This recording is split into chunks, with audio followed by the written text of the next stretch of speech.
મારા મેરેજ 2011માં થયા હતા. 2 વર્ષ સાથે જોડે રહી હતી મારા સાસુ સસરા જોડે. પછી અમે લોકો ઘરકામકાજના કારણે અલગ થઈ ગયા હતા.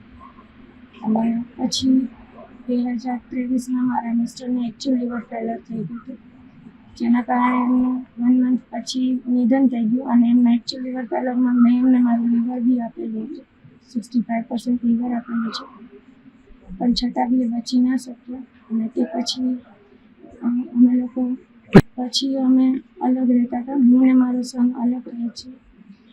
અને ત્યાં પછી અમારે ફરવા જવાનું છે ગયા મહિનામાં. ત્યાં બી મારા સસરાએ આવી રીતના કરેલું, ત્યારે મેં મારી સાસુ જોડે વાત કરેલી. એમને આવે છે એમના શરીરમાં, બાકી કાંઈ નથી, એમને કાંઈ કરેલું નથી. અને પછી વળી પાછળ 23 તારીખ સુધી આવું છું મારી જોડે, એટલે મેં FIR કરવામાં પોલીસ સ્ટેશનમાં આવી.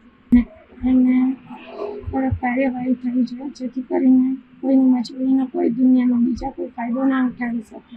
એ લોકો મને થોડા ઘણા મારું ગુજરાન ચલાવવા માટે આપતા હતા. અને એ લોકો એમ કહેતા હતા અમારી ઊંચી પહોંચ છે, એના હિસાબે તું કાંઈ કરીશ તો અમે તને બદનામ કરી નાખીશું.